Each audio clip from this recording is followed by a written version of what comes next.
I knew it, I had to go. I thought that I forgot. Move a little faster. So give me a sign, baby. Bonjour à tous et à toutes, je vous souhaite la bienvenue dans ce 8e épisode du Podcastologue, le podcast consacré à l'industrie du podcast, à ce qui s'y passe, aux innovations, au matériel et évidemment à celles et ceux qui en font ou qui souhaitent en faire. Mon nom est Stéphane Berthomé, aujourd'hui c'est notre rendez-vous d'entrevue et on reçoit Carole Lefrançois qui est journaliste et qui travaille à Télérama. Carole occupe une place toute particulière dans l'univers du podcast puisque elle fait partie des rares personnes qui chroniquent et mettent des notes au podcast dans la presse écrite. Alors, on va commencer tout de suite notre entrevue. Bonjour Carole. Bonjour Stéphane. Alors Carole, on va pas se cacher qu'on se connaît, on s'est déjà rencontrés l'année passée à l'occasion du Paris Podcast Festival pour une entrevue que sur un article que tu as rédigé. Donc l'idée m'est venue après les discussions qu'on a eues à l'époque de faire une entrevue avec toi parce que tu occupes selon moi une position un peu unique dans l'univers du podcast, c'est que tu travailles à Télérama et à Télérama, tu es en charge depuis 2 ans, si je me trompe pas, tu me corrigeras, de faire des critiques, des chroniques et de noter les podcasts. Est-ce que j'ai juste jusque-là? Alors, je travaille au service radio de Télérama depuis une dizaine d'années. Donc, j'ai vu déferler l'offre hyper importante, cette avalanche de podcasts, là où avant, il y avait effectivement, c'était beaucoup plus calme et beaucoup plus attendu en fait, parce que les podcasts nous ont surpris par leur richesse, leur nouveauté, leur impertinence aussi. Ouais, ça c'est intéressant. Alors au fond, selon toi, quand je t'entends dire ça, 10 ans, puis je sais que ça fait beaucoup plus longtemps que ça que tu travailles à Télérama, au fond, hein, je crois que ça fait 20 ans. Hein. Ah, c'est ça.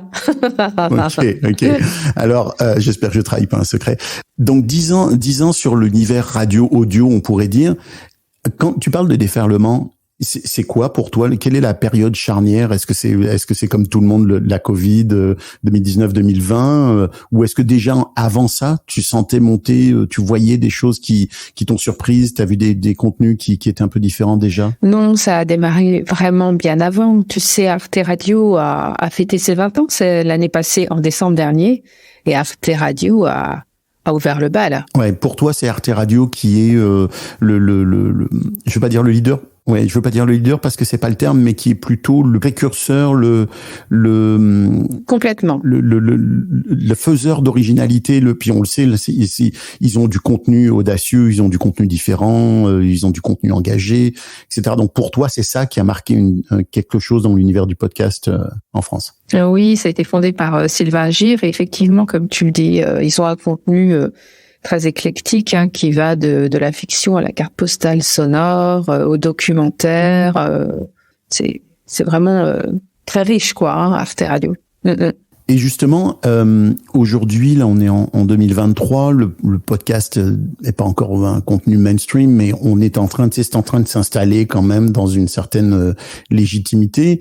Qui est-ce qui, selon toi, est à la manœuvre là? Qui est-ce qui produit du contenu qui est intéressant, qui est audacieux ou qui rejoint le plus grand public? Est-ce que c'est les radios qui produisent maintenant de plus en plus de contenu natif ou du replay, ou est-ce que ça continue à être les petites maisons de production? Et quand on dit petite, il y a rien de péjoratif là-dedans, mais les Arte Radio, les Binge Audio, Louis Média et autres. En effet, effectivement, il y a les particuliers, il peut y avoir des indépendants, il peut y avoir des plateformes de podcast, comme tu les as cités, Binge Audio, Nouvelles Écoutes, Louis Média, Storytel, etc. Paradiso Média. Effectivement, les grandes radios, comme on pense à Radio France, France Inter, France Culture, France Musique, ont commencé doucement à produire leurs podcasts natifs. Puis de plus en plus. Et alors, podcast natif, oui et non, car en fait, souvent, il n'est pas sur le site et finalement, sur les grilles d'été, les rediffuse, ce qui est quand même assez habile. ou l'inverse, tu vois, comme les grandes traversées de France Culture, oui. En tant que, comment on dit critique? Est-ce que je te définis comme une critique ou c'est quoi comment tu te définis, toi? Moi, je suis journaliste, si tu veux, tu peux dire critique. Donc, en tant que critique de podcast, comment tu appréhendes cet univers? Comment tu fais pour parce que bon, bah, t'as une chronique qui est assez unique parce que il faut le souligner, dans l'univers de la presse écrite, il y a très peu d'abord de médias et ensuite de journalistes dans ces médias qui critiquent ou qui chroniquent les podcasts. Donc c'est très précieux pour les gens qui font du podcast. Mais comment tu choisis tes contenus dans cette foultitude de production? Alors en effet, Télérama, nous sommes les seuls à critiquer et à mettre jusqu'à 4 T. Très longtemps, on avait jusqu'à 3 T, on a rajouté un 4e T, ce qui est quand même bien pratique. Tu m'expliqueras le détail de ce 4e T, le plus qu'il représente pour vous en tant que critique. Voilà, on va jusqu'à 4 T. D'autres médias parlent des podcasts, mais ils ne sont pas nombreux puisque c'est Le Monde et il y a Slate, que Mathilde Mélin et son Sans Algo, mais c'est tout. On ne peut qu'être surpris de ce manque de presse en France sur l'univers du podcast. Et effectivement, à Télérama, on est assez unique. Ben oui, parce que Mathilde Meslin fait un travail formidable et dans l'univers du podcast ou pour le podcast, mais on n'est pas dans la presse écrite. Et on sait quand on a un peu de recul et d'expérience dans l'univers de audio que un contenu devient réellement aimé du public ou va toucher beaucoup plus de public quand il est relayé dans la presse écrite, dans la presse qui est lue. Et par exemple, tu sais, on parle énormément en Amérique du Nord et en France aussi de podcast, du podcast Serial qui est considéré par beaucoup comme le podcast qui a lancé la mode du podcast. En réalité, si on regarde bien l'histoire de Serial est devenu ce qu'il est devenu parce que on en a parlé énormément dans les médias écrits et dans les médias traditionnels, la radio, la télé et autres. Donc c'est essentiel pour l'univers du podcast. Et d'ailleurs, c'est quelque chose qui revient sans cesse chez les podcasteurs et podcasteuses, c'est comment je peux faire parler de mon podcast dans les médias traditionnels. Alors, comment toi, tu choisis un contenu et tu dis, ça, c'est celui que je vais critiquer? De différentes manières. Bon, déjà, on croule sous les podcasts. On peut pas tous les écouter et ça, c'est frustrant et c'est aussi parfois assez injuste. Donc, nous sommes 3 permanentes à Télérama et nous sommes toutes les 3 très complémentaires dans la mesure où on n'a pas forcément les mêmes goûts. Et ça, c'est tant mieux. Mathilde, elle est toute seule, par exemple, et je crois qu'au monde, il y a qu'une seule personne aussi. Donc effectivement, toutes les semaines, notre réunion de rédaction, c'est un peu le masque et la plume, et nous sommes toutes les 3 passionnées de radio et de podcast, et on en écoute beaucoup de films, on se déplace énormément sur les tournages, on connaît bien les producteurs, voilà. Après, bon, je te dirais que on est approché par des services de presse, on est approché par les producteurs eux-mêmes. On fait de recherches aussi nous-mêmes, on se balade sur les réseaux, on écoute ce qui attire l'oreille, quoi. Et est-ce que un créateur, une créatrice indépendante qui soit pas liée à une maison de production qui ait fait son propre podcast et qui estime que c'est un beau produit, est-ce qu'il peut s'adresser à vous? Est-ce qu'il peut vous l'envoyer? Ah oui, complètement, oui. Oui. Il faut qu'elle nous l'envoie par mail ou elle nous contacte sur Twitter. Et c'est quoi le meilleur... Sans nous harceler, ouais. Oui, la précision est importante. C'est quoi le meilleur moyen... Elle est importante. C'est quoi le meilleur moyen d'attirer l'attention d'une journaliste ou d'une équipe de journalistes qui parle du podcasting? Est-ce que c'est d'envoyer un communiqué de presse qui résume le thème, qui parle des qualités du contenu avec un extrait? Ou est-ce qu'il faut envoyer directement son produit fini? Non, il faut envoyer le produit fini, un communiqué de presse assez court, clair, avec effectivement un lien qui fonctionne. Je le précise, parce que c'est très frustrant. Tu as déjà rencontré le problème? Oui. S'il y a des liens qui ne fonctionnent pas, il faut vraiment tout bien checker. Ouais.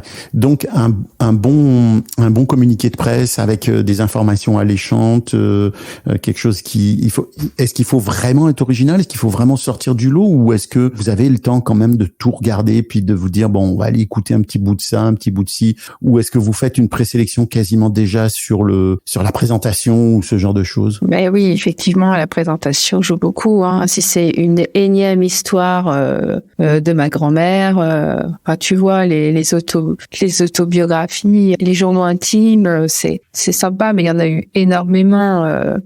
Les talks, les entretiens entre les proches.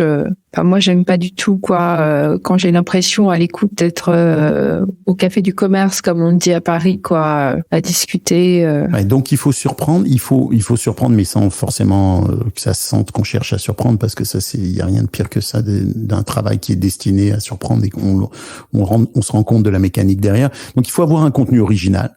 Il faut avoir un contenu qui sort de l'ordinaire. Est-ce qu'il faut innover aussi, tu vois, dans l'approche ou dans le sujet ou... Innover, avoir un contenu original, et en même temps, ça peut ne pas être original, mais remarquablement mis en onde, mis en scène, remarquablement réalisé. Il suffit d'une émotion, il suffit que quelque chose se passe. Et cette émotion, j'imagine aussi quand même où il faut déjà que vous soyez touché ou que vous ayez une émotion ou un contact particulier à la lecture des documents qui vous sont envoyés. Moi, j'imagine que si la lecture du document t'inspire pas, tu vas pas avoir le temps d'aller écouter le contenu. Émotion, oui, mais pas forcément. Ça peut être un podcast pédagogique. Ok, donc, mais... Ou ça peut être effectivement une enquête, comme Les Enfants de Novembre. Un excellent podcast de Stéphane Berthomé. Un excellent podcast de Stéphane Berthomé, oui, qui nous a bien surpris, oui. Écoute, c'est la minute d'autopromo.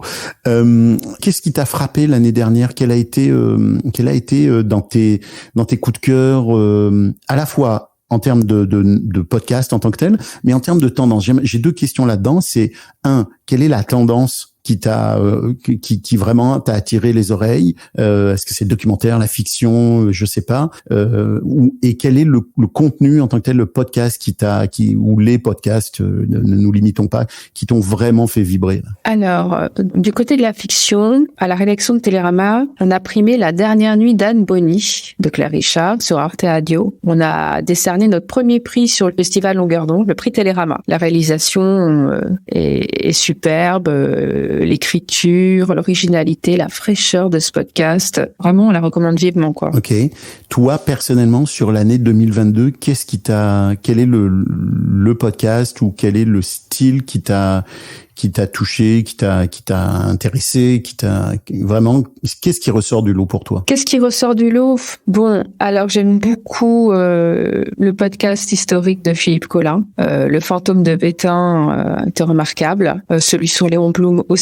C'est très documenté, et là, j'ai envie de dire que les podcasts de Philippe Collin remplissent vraiment une mission de service public. Ils soutiennent vraiment le corps enseignant dans l'apprentissage, effectivement, de ces faits historiques. Ces podcasts, finalement, sont plus captivants que la plupart des profs, en vrai.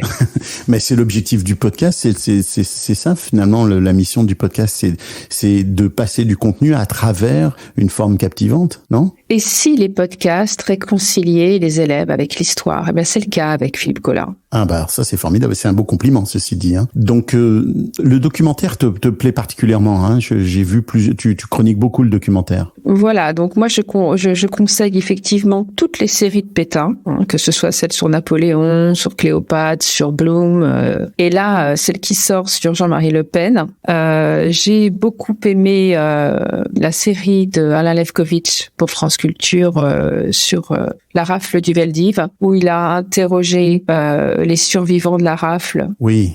Qui étaient les enfants au moment de la rafle. Ce sont les derniers qui peuvent encore en parler. Quand ils en parlent comme des enfants. Parce que ce sont des souvenirs d'enfants. C'est assez bouleversant, et ce sont nos derniers témoins. C'est remarquablement mis en onde. Vraiment, je recommande sur France Culture. Moi, je crois que dans l'univers documentaire, il y a quelque chose qui est tellement extraordinaire dans l'audio, qui tient à la fois dans la démarche d'aller chercher quelque chose pour le porter aux oreilles du public, mais en même temps qui tient dans la permanence absolue du travail qui est fait. C'est-à-dire que c'est pour l'histoire aussi que certains de ces balados-là, que ces podcasts-là sont faits, parce qu'ils vont rester ad vitam, ils vont être consultables à l'infini.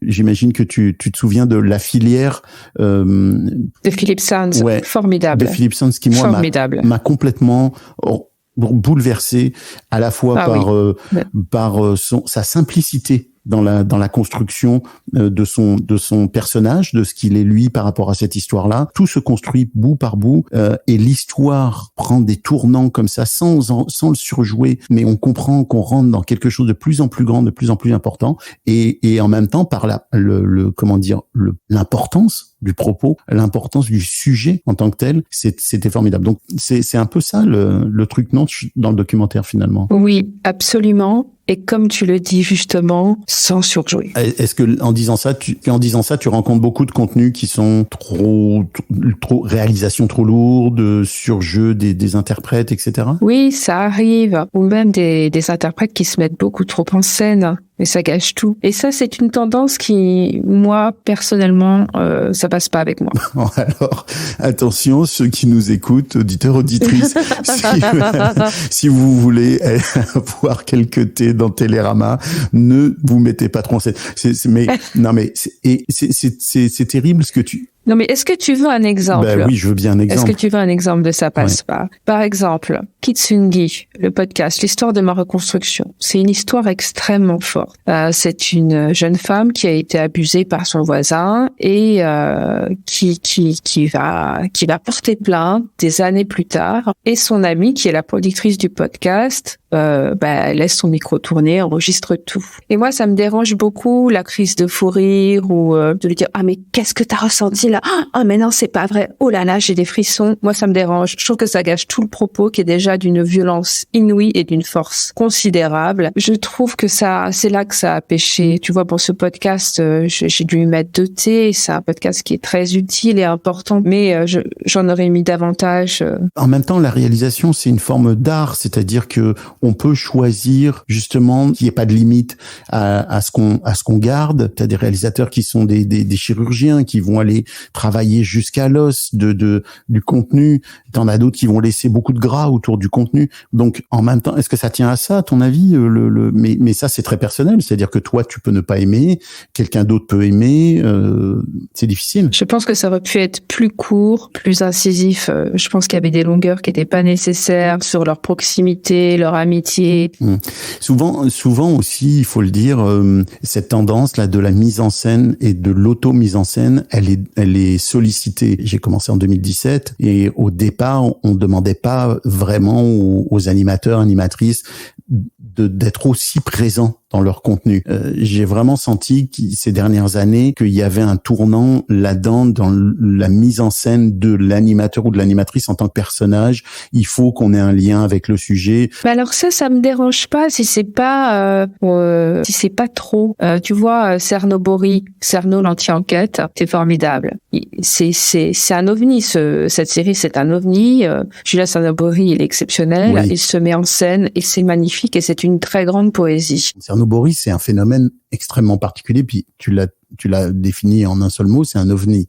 C'est-à-dire que il fait une enquête qui n'est pas une enquête. Il se met en scène, mais il se met pas vraiment en scène. En fait, il se met pas sur l'avant de la scène, même s'il est en scène. Il interroge des gens, mais au fond, c'est pas son sujet qui est le cœur de ce qui est toujours le plus intéressant dans ce qui est dit. Donc, tout est paradoxal avec lui. En fait, tout est en creux. L'histoire est en creux, le personnage est en creux, puis lui-même a l'air d'être une personne extrêmement particulière, spéciale. Moi, ce que j'ai entendu de lui, il a l'air au fond bien plus timide qu'il n'en a l'air en réalité. Donc tout est paradoxe avec ce podcast et c'est certainement à mon avis ce qui fait une grande partie de son succès. Mais tu vois Stéphane, les podcasts à la première personne du singulier, j'aime beaucoup. Ce que j'aime pas, c'est la cacophonie qu'il peut y avoir autour d'une complicité entre 2 personnes qui rigolent comme si elles étaient dans leur cuisine. Tu vois? Oui, mais ça peut plaire. Ça peut plaire à beaucoup de gens. Il y a beaucoup de gens qui ont envie d'être dans l'intimité entre guillemets, et il y a beaucoup de gens qui vont penser, qui se disent que. Je comprends ce que tu veux dire, mais cette intimité, moi, elle ne m'intéresse pas. Par contre, Maya Mazorette dans Traverse, elle parle dans toute sa série de son histoire d'amour et comment elle a géré la mort de son partenaire, est exceptionnelle du début jusqu'à la fin. Et c'est parfois d'une force et d'une impudeur mais tout est parfait. Peut-être que ça réside aussi je pense que c'est un sujet dont on peut discuter très très longtemps. J'ai l'impression que ça réside beaucoup dans le ton juste. Dans le ton juste, tu as raison, parce que, par exemple, pour Arte, le podcast de Gaël Leblanc, Tu seras un homme papa, c'est l'histoire de la disparition de son fils, son enfant qui naît avec une maladie, et comment il lutte pour qu'il survive. Et on va pas spoiler la fin, mais il raconte ça comme s'il était sur un ring de boxe, ou comme s'il était sur une piste de marathonien. Le récit, il est original, il est incroyablement fort, c'est très puissant. Et les proches racontent aussi, les proches sont présents, mais il y a pas de trop peu, tu vois. Je suis d'accord, mais la limite entre le bon et le trop, elle est tellement fine. C'est les deux faces d'une même feuille de papier. Là, tu la traverses sans t'en rendre compte souvent. Et c'est peut-être ça le truc. C'est tout l'art d'un producteur. C'est tout l'art d'un producteur. C'est lui qui saura. C'est vrai. Un des podcasts qui m'a beaucoup impressionné et qui m'a à la fois aussi beaucoup ému, c'est L'Ombre, le podcast de Chloé Triomphe sur la mort d'Estelle Mouzin, qui est en fait une sorte c'est pas que ça, mais c'est une longue discussion avec le papa d'Estelle Mouzin. Ah oui, d'accord. Et ça pourrait être profondément impudique. C'est le genre de contenu sur lequel moi j'ai énormément de méfiance, parce que on se dit on va entrer dans l'intimité d'un papa qui a vécu la chose la pire qu'on puisse imaginer, et au fond, au contraire, c'est profondément pudique, c'est profondément intelligent, c'est profondément intéressant, et pas intéressant dans le sens glauque du terme. Mais la frontière entre les deux, elle tient à très peu de choses. Elle tient à la qualité des propos qui sont tenus, à l'intelligence des intervenants aussi. Donc c'est très difficile. Je comprends que c'est le travail du producteur, du réalisateur, mais c'est très difficile. Et je pense qu'on peut se dire ça c'est bon, c'est vachement intéressant, puis que ça le soit pas pour quelqu'un d'autre. Surtout, et puis l'avantage du podcast, l'avantage du micro, c'est qu'il suscite plus de confiance qu'une caméra. Donc avec un micro, on peut mener une enquête peut-être plus loin, on peut avoir des confidences davantage. Par exemple, l'immersion auprès des forces de l'ordre, ou même avec des justiciables. C'est incomparable dans le podcast. J'ai envie, par exemple, de te parler d'Alain Lefkovitch. Pour France Culture, il a signé Roubaix, commissariat des affaires courantes, dans Les Pieds sur Terre. Je le connais pas, celui-là. Et donc, il a réussi à convaincre la BAC de les suivre. Voilà, l'étalage, agression dans la rue, et même, il a eu son premier Charlie Delta, son premier décédé. C'est une sacrée immersion parce qu'on entend même le producteur vomir. Ah ouais. Oui, il arrive sur un terrain. C'est assez redoutable. J'en dis pas plus. C'est la surprise, mais quand on écoute, c'est d'une force. Ça fout vraiment des frissons, quoi. Hein. C'est rock'n'roll. Hein. Le commissariat de Roubaix au quotidien. Et ça, c'est toute la force du micro. Et c'est une immersion. C'est un documentaire immersif génial. Et ça, le podcast, c'est formidable pour l'immersion. Ouais, c'est vrai qu'on le sait, c'est le média de la proximité avec l'auditeur, et dans un sens extrêmement particulier, puisque le podcast, on a vraiment le sentiment qu'on s'adresse à une personne à la fois. Ça fait une grosse différence. Et d'ailleurs, c'est quelque chose qu'on doit, à mon avis, toujours avoir en tête quand on fait du contenu, c'est de s'imaginer vraiment qu'on parle à quelqu'un.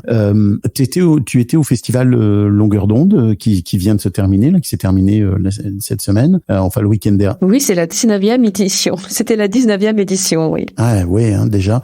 Qu'est-ce que tu en retiens? Est-ce que c'était, comme on le dit toujours, très intense, très chargé, très riche? J'en retiens une formidable émulation, un amour partagé, un amour immodéré pour la radio et le podcast, partagé aussi bien avec le public que les producteurs. De très très belles découvertes. Le festival est dense. C'est vraiment remarquable. Longueur d'onde, toutes les rencontres sont en replay sur leur site. Ouais, je vais aller les écouter, moi. Tous les débats autour du podcast. Est-ce que tu mets Longueur d'onde à part un peu dans l'univers des festivals? Oui, c'est un festival de passionnés. C'est un festival aussi exigeant. C'est un festival qui parle de la radio, des podcasts, de la fiction, du documentaire, et qui laisse aussi toute la place aux à côté, à la marge, à l'électroacoustique. À la création sonore un peu plus... À la création sonore, aux ateliers. Tu vois, cette année, ils ont décerné leur premier prix pour la jeunesse, le podcast jeunesse. Donc, il y a vraiment une appétence aussi pour le jeune public. Et ce sont pas du tout des des professionnels de radio qui ont reçu le prix. C'est une école de la banlieue de Brest, des enfants qui ont signé un podcast d'une grande fraîcheur.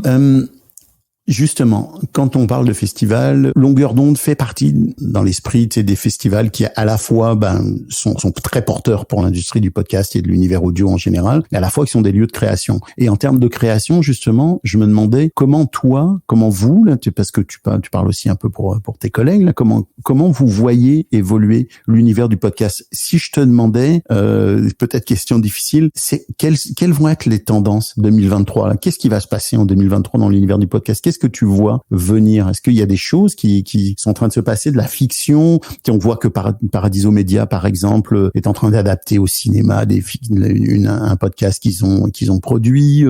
Est-ce qu'il y a des tendances ou des choses que vous voyez venir? On est au courant, oui, effectivement. On est informé des grosses fictions en préparation. Nous sommes invités sur les tournages, qui nous permet aussi de décrire le travail en amont qui est fait. Et est-ce que dans ta position, tu vois venir quelque chose en termes de tendance audio là? Est-ce qu'il y a quelque chose qui se dessine? Est-ce c'est de plus en plus professionnel? Est-ce que on va continuer à avoir une sorte d'équilibre entre des très gros studios, des studios indépendants et de la production individuelle? Ou est-ce que tu vois les choses s'organiser d'une façon différente sur les années qui viennent? De plus en plus de podcasts natifs au sein des radios privées et publiques. De plus en plus de production des plateformes. Les indépendants qui travaillent de plus en plus pour les plateformes, oui. Donc oui, parce que Spotify a fait quelques productions en France de podcasts natifs. Qui en a fait aussi? Amazon? Est-ce qu'Amazon en a fait? Audible, oui. Audible, oui, parce que Audible étant une structure d'Amazon. Dernière question peut-être. Je ne crois pas avoir lu de critique de podcast de la part de Télérama qui soit négative. Tu as raison. Totalement négative, c'est-à-dire ce podcast est très mauvais, on vous en parle pour vous dire qu'il est très mauvais. J'imagine que c'est un choix. C'est un choix, tu as raison. L'offre, elle est tellement pléthorique que on fait le pari de parler que de ce qui vaut la peine d'être écouté, quoi. Pourquoi perdre du temps avec ce qui n'en vaut pas la peine? Voilà, sachant que on va même pas pouvoir parler et tout écouter. Donc quand un podcast à la faveur de l'équipe et que vous décidez d'en faire une critique, qu'est-ce que vous jugez? Est-ce que vous avez des critères précis? Est-ce que vous avez une sorte de grille? Là, j'essaie de me mettre dans la tête des gens. Est-ce qui lisent l'article? Est-ce qu'ils se disent, ok, il y a une grille où ils analysent la réalisation, l'animation, etc. Ou est-ce que c'est beaucoup plus organique que ça? On regarde la réalisation, bien évidemment, le sujet, la façon dont est amené le sujet, dont il est développé, le mixage, l'intérêt pédagogique, l'émotion ou pas. On n'attend pas forcément d'un podcast une émotion, hein, mais il faut que ce soit efficace. Il faut que ce soit efficace, il faut que ce podcast nous emporte. Donc il n'y a pas de case à cocher, ça reste quand même très très organique finalement. Bien sûr. OK, parce que efficace c'est très subjectif. Est-ce que l'émotion est une part importante de votre décision, de votre jugement? Oui. Donc il y a quelque chose de très rationnel qui tient à la réalisation, au contenu, à la scénarisation, à l'animation, à la mécanique au fond. Puis il y a une partie plus technique et il y a une partie plus est-ce qu'on a vécu quelque chose avec ce contenu-là? Exactement. Tu vois par exemple la série de Adila Benadjaizou, Exologie, c'est elle qui avait fait Mes années boom. Eh bien Exologie, comme l'indique le nom, elle raconte son passif avec ses ex. Elle arrive à 50 ans, elle est célibataire depuis 7 ans et elle veut comprendre pourquoi, alors qu'elle est plutôt jolie, brillante, elle décide de rappeler tous ses ex. Alors, effectivement, quand tu lis ça, donc sur un communiqué de presse, tu te dis ouais, et c'est génial. Et c'est absolument génial. C'est remarquablement réalisé, mixé, t'es emporté à travers les époques, les musiques, les pubs, tout de suite t'identifies l'époque, t'identifies l'ambiance. Et son histoire, c'est l'histoire de tout à chacun, en vrai. Parce que tu parles de l'émotion, mais l'identification aussi peut être importante, peut être un levier pour les auditeurs. C'est drôle parce que ça me fait penser à un livre d'un de mes amis qui s'appelle Louis-Stéphane Ulysse, qui avait écrit il y a très longtemps maintenant un bouquin qui s'appelait Les histoires de mon village intéressent le monde. Et il y a de ça là-dedans, c'est-à-dire que au fond, il n'y a pas de petites histoires. Il y a des histoires qui transcendent des choses plus grandes, puis il faut qu'elles nous touchent. Puis si elles nous touchent ou si elles concernent quelque chose de plus grand, même si elles sont uniques en soi, elles ont de la valeur. Donc là, je pense qu'on a fait un petit peu le tour de tes goûts, de la façon dont vous travaillez. Je vais aller vers peut-être une question plus personnelle. Qu'est-ce qui toi te motive à faire des chroniques comme ça, de l'audio? Qu'est-ce qui te plaît là-dedans à titre personnel? T'as raison, c'est une question très personnelle. La radio, c'est une passion depuis que je suis enfant. Je l'écoutais dans ma chambre, je l'écoutais pour m'endormir sur un petit poste sous mon oreiller. Et puis j'ai fait mes premiers pas de l'autre côté du micro. Effectivement, j'étais pigiste, j'ai même présenté des flashs, j'ai fait des documentaires, France Culture, France Inter, RFI. Et j'écrivais des articles aussi. Et c'est comme ça que j'ai été recrutée par Télérama, qui est un journal que je lisais aussi depuis mon enfance et que j'aime énormément. Donc déjà, la radio, pour moi, c'est assez viscéral. Ensuite, quand j'écris des chroniques, j'ai l'impression de m'adresser directement au lecteur. C'est-à-dire que quand je lui parle d'un podcast, donc forcément d'un podcast que j'ai aimé, j'ai l'impression de le toucher et lui dire « est-ce que tu as écouté ça ?» ou « écoute ça ». C'est juste incroyable. Et donc, j'essaie dès les premières phrases de l'amener, de l'entraîner dans l'univers du producteur. Ok, donc c'est à la fois une passion personnelle et c'est en même temps un goût du partage. Et c'est vrai qu'à Télérama, on a une relation assez particulière avec notre lecteur qui est très fidèle et c'est un peu comme un membre de la famille.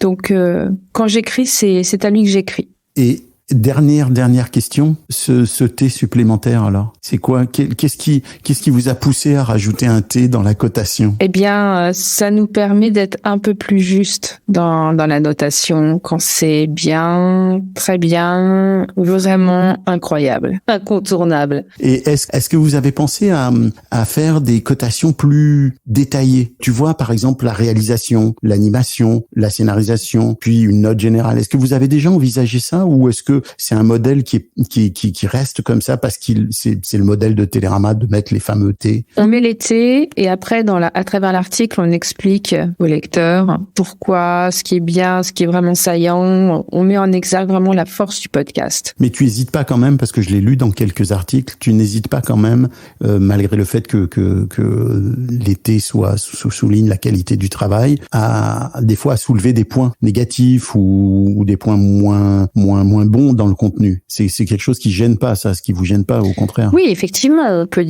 on peut effectivement préciser quand on reste sur notre fin, sur quelque chose. Ou effectivement, quand ça va peut-être pas assez loin, effectivement. Ok. Carole, est-ce que tu vois quelque chose que tu aimerais ajouter? Est-ce tu voudrais parler je sais pas, de quoi que ce soit ou? Oui, j'ai envie de parler de la fiction audio. Je trouve que la fiction audio, c'est extrêmement difficile à faire, à proposer. Et c'est pourtant une offre très riche. C'est pas, je sais pas comment te le dire. On peut se laisser surprendre par la fiction. C'est pas seulement un texte enregistré. Je voulais parler de Mehdi Bayad, par exemple, qui nous a beaucoup surpris avec Rouge Vif. Bisous et à demain, qui a un univers particulier, qui fait tout. Rouge Vif, ça date un petit peu déjà, non? Ça fait plusieurs années, non? Rouge Vif, oui, c'était il y a 2-3 ans. Oui, c'est ça. Oui, c'est vrai que ça a marqué parce que c'était une approche un peu différente. Oui, je pense que ça a marqué un petit peu le milieu. Oui, je comprends. Mehdi Bayad est un réalisateur vraiment intéressant, mais je pourrais parler, par exemple, de Construire un feu pour France Culture dans l'expérience, où c'est l'histoire d'après une nouvelle de Jack London, où un homme se perd avec son chien et va mourir de froid. Va mettre ça en ondes, c'est quand même un prodige. Ouais. C'est une véritable réussite et ils ont enregistré dans le froid, en altitude. Les acteurs étaient peu couverts pour les entendre trembler. C'est intéressant. Ça raconte quelque chose d'une aventure du podcast. Ouais. Qu'est-ce que tu penses, puisque tu nous as entraînés dans l'univers de la fiction, qu'est-ce que tu penses de la fiction à grand déploiement de Styx, par exemple? Styx, comme tu dis, c'est une fiction à grand déploiement qui a ce mérite-là d'être intéressante par rapport au déploiement qu'il y a autour, au travail sur le son. Effectivement, quand ils enregistrent autour d'un chœur en Roumanie, voilà. Mais au niveau du scénario, ça a été vraiment déceptif. Ouais, ça, j'avoue que la partie scénarisation, après quelques épisodes, elle prend une direction qui a manqué de rigueur. Là, c'est évident. Ouais. Clairement. Je suis d'accord. C'est assez mal écrit. Je suis d'accord. Ce que j'ai trouvé intéressant, moi, dans ce contenu-là, puis je t'en parle parce que justement, tu parles de fiction et que, en termes de fiction, il y a souvent, c'est comme Rouge Vif ou d'autres, il y a des productions marquantes, puis qui posent quand même les bases de ce qui se fait après. C'est qu'on a l'impression quand même avec Styx, par exemple, qu'ils ont eu tellement de moyens qu'ils ont essayé d'utiliser un peu toutes les ressources possibles et imaginables, le son audio immersif, Oui. etc., etc. Il y a des réussites, c'est vrai, mais en même temps, ça a le mérite d'être une pierre dans le jardin de la fiction et de nous amener à quelque chose de nouveau. Tout à fait. Je recommande d'écouter Styx. Tout est bien, sauf le scénario.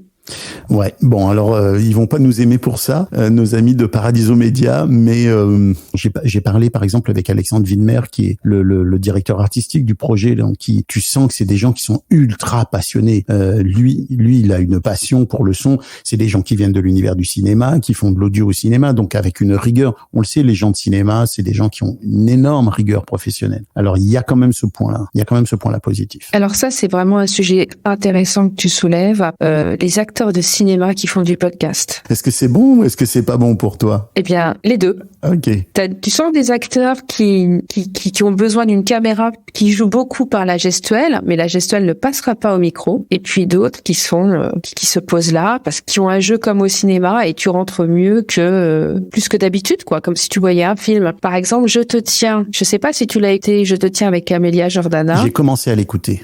C'est bien joué. J'ai commencé à l'écouter, mais oui, c'est bien joué. Je suis en train de me remettre les dialogues en mémoire, là, en tête, et je l'ai écouté il y a pas très longtemps. Et j'ai décroché quand même. Bon, j'ai décroché parce qu'il y a une multitude de choses à écouter aussi, hein, faut se le dire. Mais j'ai décroché quand même parce que c'est un thème qui est quand même convenu. Tu vois, enfin, je veux dire, je trouve que la promesse de départ est très classique, là. Voilà, quelqu'un fait un chantage, tu sais pas qui c'est. Il y a eu 10 films de cinéma là-dessus. Il y a eu 36 livres sur le sujet, etc., etc. Donc, ce qui en soi ne devrait pas être un enjeu. Mais à un moment donné, je me suis retrouvé dans quelque chose. Je me suis dit, bon, c'est du déjà vu pour moi. Peut-être que je me trompe, mais oui, c'est vrai, c'était assez bien joué. Ouais. Ouais. Mais la question, c'est que au fond, et ça, c'est l'enjeu de la fiction. Et c'est pour ça aussi, tu disais au tout début que la fiction, c'est extrêmement difficile, qu'il n'y a pas tant de fiction et surtout, il n'y a pas tant de très bonne fiction que ça dans l'univers audio. D'abord parce qu'il y a beaucoup de projets qui ont du mal à aboutir. C'est vrai. Parce que la fiction regroupe quand même tout un tas de paramètres qui sont extrêmement difficiles à atteindre, ne serait-ce que la scénarisation, une scénarisation top niveau, une interprétation top niveau, une réalisation top niveau. Dès que tu as une baisse de régime dans un des trois, là, ça s'entend tout de suite. Ça gâche le travail. Mais aussi parce que j'ai l'impression, moi, que la fiction en podcast, c'est très nouveau. C'est vrai. Si on regarde bien. Des acteurs de cinéma, il y en a depuis 150 ans. On a une culture du cinéma, on a une culture de l'acting. Il y a des écoles pour apprendre à jouer au théâtre, pour apprendre à jouer au cinéma.